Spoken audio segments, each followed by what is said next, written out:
Welcome. Good evening, good morning, good day, good whenever. It's FMadd2 second chord time, and it is I, Miles White, the host of FMadd2 second chord.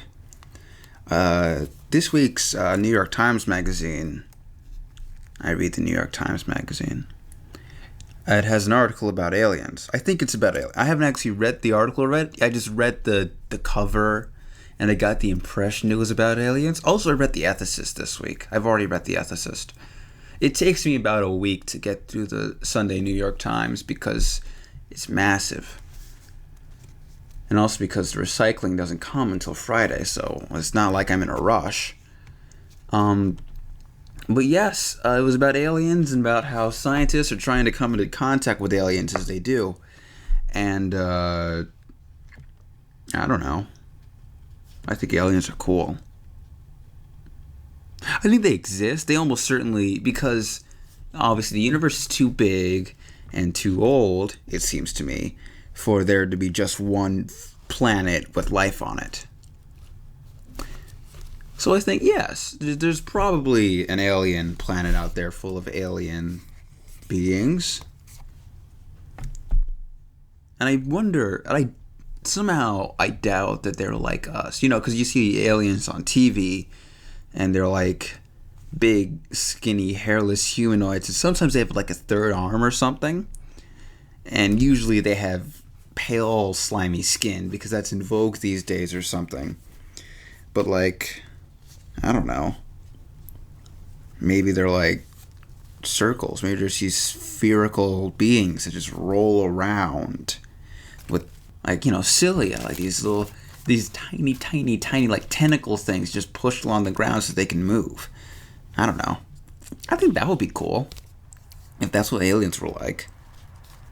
Because come on, if we have the entirety of the universe and all this time and all this space and all this energy, we might as well imagine that aliens are unlike us, like fundamentally.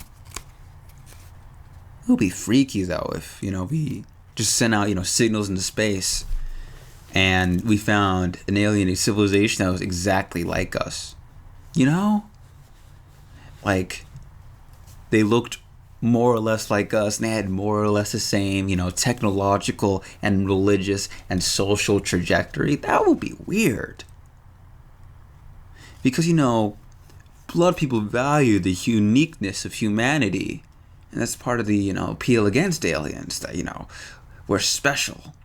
But imagine finding out that not only are we not special in terms of supporting life, we're not even like special in the kind of life. This is just what life is like. All aliens everywhere, just like humans. That would be actually kind of depressing. Because that would, space and the final frontier and the infinity and beyond, it's much smaller than we would have thought it would have been. And that would be disconcerting. That would be weird.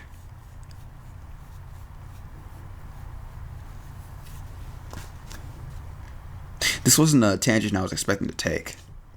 Because, I usually have a tangent I expect to go on. The tangent I was going to go on involved, the joke was, what if we find aliens, but we're not the first kind of alien that they find? Like, they realize us, and they're just jaded.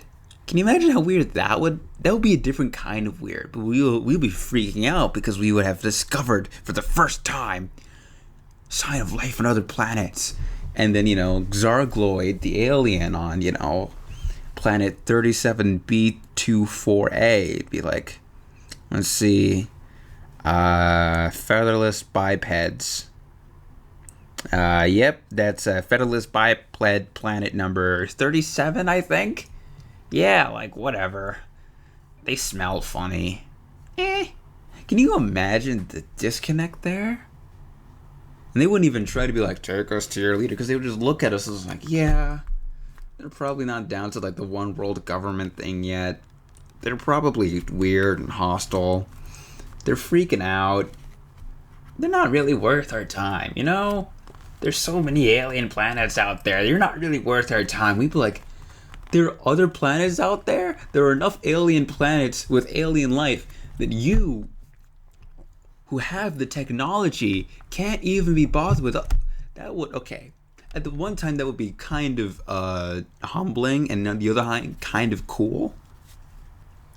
I don't know. It depends on how special you think humans are. Because if you think humans are special, the fact that we're boring is terrible. And if you want there to be other life, then the fact that there is more life that is more interesting than us is fantastic. It's all a matter of perspective. It's very easy to have perspective, I think, when you're hurtling through space. Because then everything is small and far away. There are no looming things. Unless you go into like intrastellar space. That sort of thing. Then, you might have planets and asteroids and so on. But the majority of space, I suspect, is not intrastellar. The majority of space is between stars. Between galaxies, maybe. But can you imagine? Bear with me. While we're engaging in such a flight of fancy as meeting aliens, can you imagine if the opposite happened and we were the first to find another civilization and they were the first to find us? We'd be reaching out, across the void, and simultaneously we would receive a transmission. Is anyone out there? And at the very same moment, they would hear from us. Just random chance and gravity just bringing two societies that have dreamed of each other together, two planets that have dreamed of life beyond their own sphere. And at the same time, can you imagine how cool that would be? That would be, obviously, we wouldn't know for a long time because they would have to send a message back. And we'd have to obviously do the math to see how long it took and how long it was both ways. But once we figured it out, it would be very cool. Trust me. I thought about this in advance. But, putting that aside, I thought it was very nice. It was a very romantic notion of, the whole space age aliens thing. That sort of retrofuturism, where we have this golden utopia where we just sort of trade information and our cultures back and forth, so that we develop this sort of sister cities, this close bond with this other that we've never seen before, that we've never actually met, but we become close because we understand each other, because the entire time we spend, working on interstellar travel so that we can, come together and actually meet, that entire time we're engaging in this conversation of culture and science and just experience, Am I the only one that thinks this is kind of cool? I hope I'm not the only one that thinks this is kind of cool. But that would be something else, I think. And then, of course, imagine if aliens are actually bad and they kill everybody.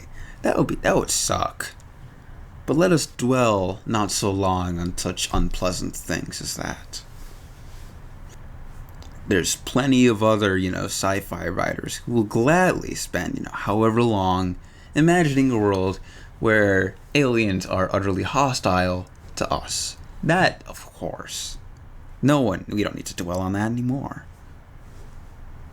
It's summer and it's warm out, and I like to think of pleasant things.